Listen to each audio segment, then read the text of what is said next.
திருவண்ணாமலையில் வசிக்கும் சித்தர்களும் அகோரி சாதுக்கள். சிவனை நோக்கி ஒரு பயணம். தென்னாடுடைய சிவனை போற்றி, எந்நாட்டவருக்கும் இறைவா போற்றி.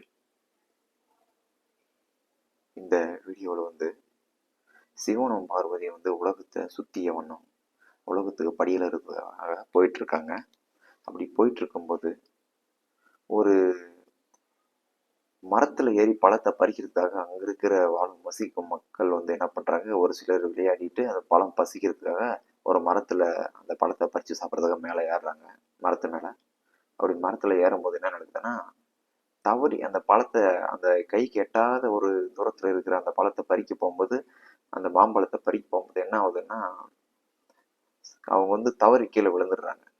அப்ப தவறி கீழே விழும்போது என்ன ஆகுதுன்னா, அவங்களுக்குள்ள இருக்கிற அந்த உடல் நரம்புகள் சிறிதாக நசுக்கப்பட்டு மயங்கிய நிலையில அந்த மரத்தடி கீழே விழுந்து கிடக்குறான். அதை பார்த்து சிலர்கள் என்ன அப்புறம் பயந்து ஏதோ ஆயிட்டான் அப்படின்னு சொல்லிட்டு ஓடிடுறாங்க. ஏன்னா அங்க ஏதோ ஒரு ஆச்சனை உயிர் இருந்த நிலையில எதனா ஏற்பட்டாலோ யாரோ ஏதோ பண்ணிட்டாங்கன்றது அது பழி அவங்க மேல விழு இல்லைங்களா, அந்த மாதிரி ஓடிடுறாங்க. அப்படி ஓடும்போது என்ன நடக்குதுன்னா, சிவனும் பார்வதியும் இவங்க ரெண்டு பேரும் கடவுளாகப்பட்டவர்கள் தெய்வ சக்தி குறைந்த ஒரு இவங்க என்ன பண்றாங்கன்னா, உலகத்தை படியில் அந்த வண்ணம் சுத்தி வரும்போது ஒரு மலை ஓரத்துல கீழே விழுந்து கிடக்கிற ஒரு சிறுவனை பார்க்குறாங்க.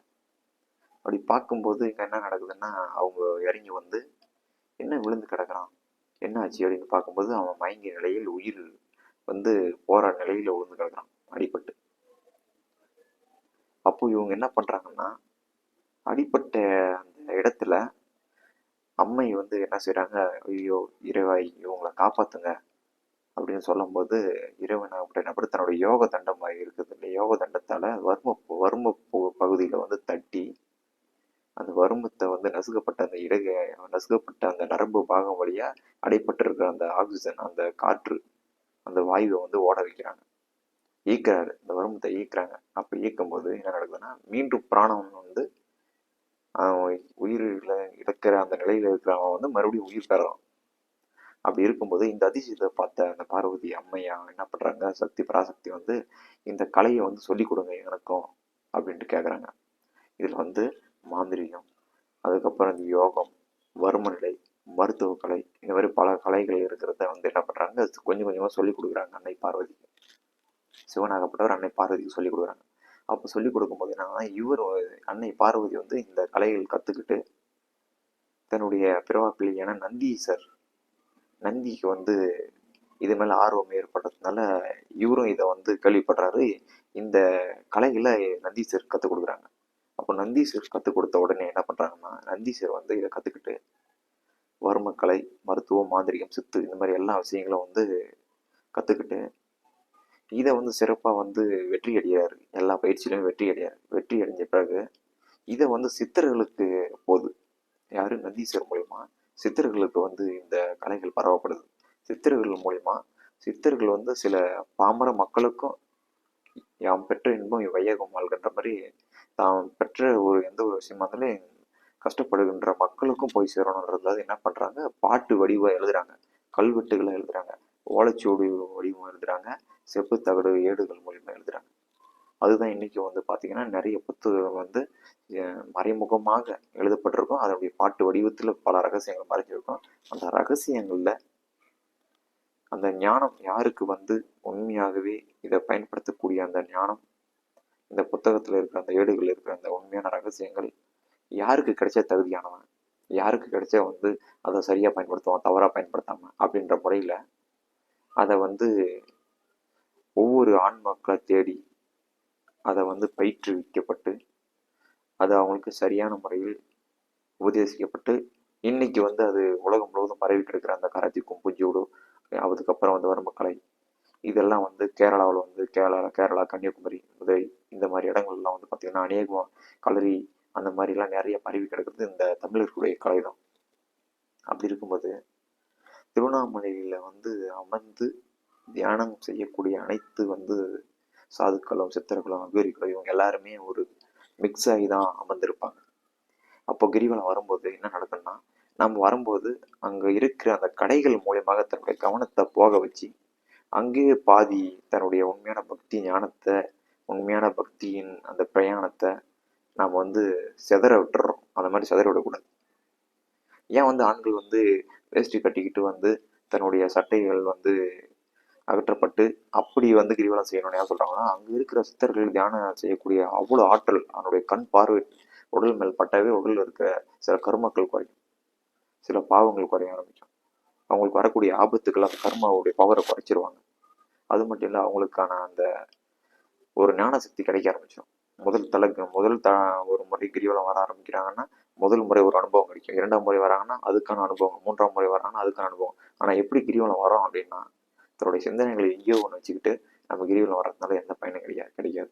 நம்ம ஒரு பஸ்ஸுக்கு டிராவல் பண்ணி போறோம், தன்னுடைய ஊருக்கு சொந்த ஊருக்கு போய் பிரயாணம் பண்ணி போறோம் அப்படின்னா, சொந்த ஊருக்கான பிரயாணத்தை வந்து நம்ம எங்கேயோ கவனத்தை வச்சுட்டு ஏதோ ஒரு பஸ்ஸில் ஏறினா தன்னுடைய ஊருக்கு வந்து சேர முடியுமா? வர முடியாது. தன்னுடைய ஃப்ரீக்வன்சி கரெக்டாக வந்து தன்னுடைய நினைவுகள் தன்னுடைய ஞாபகங்கள் கரெக்டாக வச்சுக்கிட்டு நம்ம ஊருக்கு போனோம்னா நம்ம ஊர் பஸ்ஸை பிடிக்கணும். அப்போதான் நம்ம வந்து ரிட்டர்ன் நம்ம ஊருக்கு போக முடியும். அப்படின்ற கவனம் எப்படி சரியா நீங்க சிந்தனைகள் செயல்பட்டு அந்த கவனங்கள் என்ன ஆற்றல்களை வந்து பயன்படுத்தி நீங்க பிரயாணம் செய்யங்களோ அதே மாதிரி தான் கிரிவலத்திலையும் சிவன் அப்பன் சிவன் ஞாபகமா அந்த பக்தியும் உண்மையான அன்பும் அவங்களோட கவனமாவே சுத்தணும், எண்ணத்தை சிதற விடாம. அப்படி சுத்தும் போது என்ன நடக்கும்னா, தனக்கான நடக்கக்கூடிய கோரிக்கைகள் உடனே நிறைவேற ஆரம்பிக்கும். இந்த மாதிரி விஷயங்கள் வந்து நம்ம மைண்டை ஒரு ஃப்ரீக்குவன்சி கொண்டு போறோம் இல்லையா கிரிவல பாதையில் சுத்தும் போது, அதே மாதிரி தான் இறைவனுடைய திருநாமத்தை நினைத்துக்கொண்டு இறைவனை நினைத்துக்கொண்டு அந்த ஒரு குறிப்பிட்ட ஃப்ரீக்குவன்சி போனதான் இறைவனுடைய அருள் பறை நம்ம மேல படும். அந்த அளவுக்கு வந்து இன்னைக்கும் வந்து அந்த மலை வந்து திருவண்ணாமலை ஒரு அக்னி ஸ்தலம், அக்னியா உருவான ஒரு ஸ்தலம் அது. இறைவன் சிவன் திருவடி பட்ட அந்த பாதம் பட்ட இடம். ஒரு முறை என்ன பண்றாங்க, விஷ்ணு அதுக்கப்புறம் வந்து பிரம்மாவும் வந்து சரி நம்மள என்னை விட சக்தி வாய்ந்தவர்களா, உன்னை விட நீ சக்தி வாய்ந்த, என்னை விட நீ சக்தி வாய்ந்த, ரெண்டு பேருக்குள்ள போட்டி வந்துடுது. யாரு வேகமா வந்து சிவனுடைய அடிமுடியை காணணும்னு டிராவல் பண்ணி போறாங்க.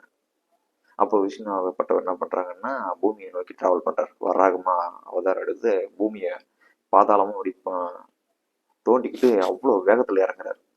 பிரம்மாவும் அவங்களுடைய ஸ்பீடுக்கு மேல பிரபஞ்சத்தை நோக்கி பயணிக்கிறாங்க. இவங்க வந்து பயணிக்கும் போது என்ன நடக்குதுன்னா, பல விதமான ஒரு எதிர்ப்புகளை தாண்டி தான் போறாங்க. அப்போ போகும்போது என்ன பண்றாங்கன்னா, சிவன் தலையிலிருந்து விழுந்த அந்த தாளம்பூ நேரடியா பிரம்மனாகப்பட்டவர் வந்து கடவுள் பிரம்மனாகப்பட்டவர் என்ன பண்றாரு, பிரபஞ்சத்தை நோக்கி போயிட்டு இருக்காரு இல்லையா, அவருக்கு நேர இறங்கி விழுந்து வந்துட்டு இருக்கு. அப்போ வந்து இவங்களுக்குள்ள நீ கேட்ட வரத்தை நான் கொடுக்குறேன், அதனால வந்து நான் சிவனுடைய முடியை பார்த்துதான் நீ போய் சொல்லணும் அப்படின்னும் போது சிவனுடைய முடியை பார்த்துதான் போய் சொல்லி அந்த சிவன் வந்து கோவப்பட்டு நீ எனக்கு பூஜைக்கு உதவாத பூவா போவ, புஷ்பமா போவாய், பூமியில பிறவ கடவாய் அப்படின்னு சொல்லிட்டு அவங்களுக்கு வந்து அந்த ஒரு சாபத்தை கொடுக்குறாரு. அதில் வந்து பார்த்தீங்கன்னா தாளம்பூ வந்து சிவனுக்கு வந்து பூஜிக்காத ஒரு பூவா மாறுது. அது மட்டும் இல்லாம அடி கீழே வந்து அந்த விஷ்ணு ஆகப்பட்டவர் வந்து அந்த பாதாளத்தை நோக்கி போயிட்டு இருக்காரு. அடிமுடியை வந்து இவங்க ரெண்டு பேரும் மேல பார்க்க முடியல. அப்போ என்ன நடக்குதுன்னா, மீண்டும் வந்து அடிமுடிய காணா அந்த அப்ப சிவன் பிரபஞ்சமா எங்கேயும் பறஞ்சு அந்த பிரபஞ்சம் முழுதும் எங்குமே விரிஞ்சு கிடக்குற இந்த ஈசனுடைய சக்தி வந்து நமக்கும் கிடைக்கணும்னா, நம்மளும் வந்து உண்மையான அன்பு பக்தியோட நம்ம பயணிக்கும் போது கண்டிப்பா நம்மளுக்கு கிடைக்கின்றது உண்மை. இறைவனை நினைத்து போக முடியாதவர்கள் சிவனை நினைத்தாலே முக்தி, திருவண்ணாமலை சிவனை நினைத்தாலே முக்தி அப்படின்ற ஒரு இன்னைக்கும் சித்தர்களுடைய ரகசிய கூற்று. அப்போ இருந்த இடத்திலும் நம்ம தியானம் செய்யும்போது உண்மையான அன்பு பக்தியோட இறைவனுடைய அவங்க நினைச்சு மெடிடேஷன் பண்ணும்போது அவங்களுடைய ஆற்றல். ஆனா வந்து மெடிடேஷன் எங்கேயோ ஞாபகம் வச்சுட்டு எங்கேயோ எண்ணங்களை வச்சுட்டு பண்றதுனால மத்தியம் இறைவனுடைய அந்த அற்புத அருளும் நம்ம அவங்களுடைய ஆசீர்வாதம் அனுகரும் அவங்களுடைய பவரும் நம்மளுக்கு கிடைச்சிடாது. குறிப்பிட்ட ஃப்ரீக்குவன்சி குறிப்பிட்ட ஃப்ரீக்குவன்சிக்கு நம்ம மைண்டை மாற்றணும். நம்மளுடைய மெடிடேஷன்ல தியானத்தில் அமர்ந்து ஒரு 2 நிமிடம் ஒரு பிரயாணம் போறாங்களா, நல்லபடியா நடக்கணும்பா அப்படின்னு நமக்கு பிடிச்ச ஒரு பக்தி படத்தையோ நம்ம பிடிச்ச தெய்வங்களோ வாங்கிட்டு நம்ம பிரயாணம் பண்றோம். அதே மாதிரி நல்லபடியா நடக்கணுமா ஒரு 5 நிமிஷம் ஒரு 2 நிமிடம் இல்ல ஒரு 30 செகண்ட் கூட நினைத்தாலே முக்தி சிவனை. சிவனுடைய அனுமதி இல்லாமல் சிவனுடைய கோயிலுக்கு இது வரைக்கும் யாரும் போக முடியாது. அப்படியே போறவங்க வந்து பூர்வஜனும் புண்ணியம் இருந்தவங்க தான் போக முடியும். சிவனை நினைக்கிறதே ஒரு சரியான ஒரு அற்புதமான ஒரு விஷயம் தான். நினைக்கிறதுக்கே அவருடைய அனுமதி வேணும். அப்போ ஒரு கோயில் சிவன் கோயில் கட்டுறாங்க அப்படின்னா நம்மளால முடிஞ்ச ஒரு உதவிகள் பணமோ இல்லை ஒரு பொருளோ வாங்கி கொடுக்கும்போது தன்னுடைய தலைமுறையில் முன்னோர்கள் ஸ்தாபிக்கப்பட்ட முன்னோர்கள் வந்து சாபம், முன்னோர்கள் சாபம்னு ஏதாவது ஒரு விஷயம் இருக்கும். அந்த சாபம் முழுவதுமாக சாபம் குறைக்கப்பட்டு இந்த பிறவிலேயே அதுக்கான விமோச்சனம் கிடைக்கும். முன்னோர்கள் சாபம்னு சொல்லுவாங்க. அந்த மாதிரி அந்த சிவனுக்கு உதவக்கூடிய அந்த ஜீவன்கள் எல்லாமே புண்ணிய ஒரு இடத்தை அடையும். சிவனுடைய அருள் பரிபூர்ணமாக கிடைக்கும். அதனால சுற்றி இருக்கிற சித்தர்கள் சாதுக்கள் அவங்கள யாருமே வந்து தியானம் பண்ணுறவங்கள அமர்ந்திருக்கிறவங்கள யாருமே டிஸ்டர்ப் பண்ணக்கூடாது. அவங்கள வந்து நம்ம தொந்தரவு செய்யக்கூடாது. அவங்களுடைய ஆசையை அற்புதமாக எல்லாருக்கும் கிடைக்கும். சிவனுடைய அருள் அனைவருக்கும் கிடைக்கும். இது வந்து இன்னைக்கும் வந்து அந்த திருவண்ணாமலையில் அமர்ந்திருக்கிறவங்கள சாதுக்கள் யோகிகள் முனிவர்கள் நீங்கள் வந்து கேட்டிங்கன்னா அவங்களுடைய சிவனுடைய அந்த அற்புதமான அந்த ஒரு விஷயங்களை சொல்லுவாங்க. அப்போது நம்ம இறைவனை நினைத்து தியானம் செய்கிறதுனாலையும் கோயிலுக்கு போகிறதுனாலையும் மெடிடேஷன் பண்ணுறதுனாலையும் நமக்கு என்ன கிடைக்கும்னா பிரபஞ்ச ஆற்றல் நம்மளுக்கு நிறைய கிடைக்கும். அப்போது நமக்கு வந்து பிரபஞ்ச ஆற்றல் நிறைய கிடைக்கிறது நம்முடைய ஆன்மா வந்து சுத்தி அடையும். சுத்தி அடைந்தால் நமக்கு எந்த நேரமும் நம்ம ஆனந்தமாக இருக்கலாம், சந்தோஷமாக இருக்கலாம். மீண்டும் இந்த மாதிரி பதிவுகளை இது போல சில பதிவுகளை இன்னும் தொடர்ந்து பார்ப்போம். சிவனுடைய அன்பும் அருளும் அனைவரும் பெறுவோம். தியானம் பண்ணுவோம், மெடிடேஷன் பண்ணுவோம், பாசிட்டிவ் எனர்ஜி பிரபஞ்ச ஆற்றலை பெறுவோம். நன்றி, வணக்கம்.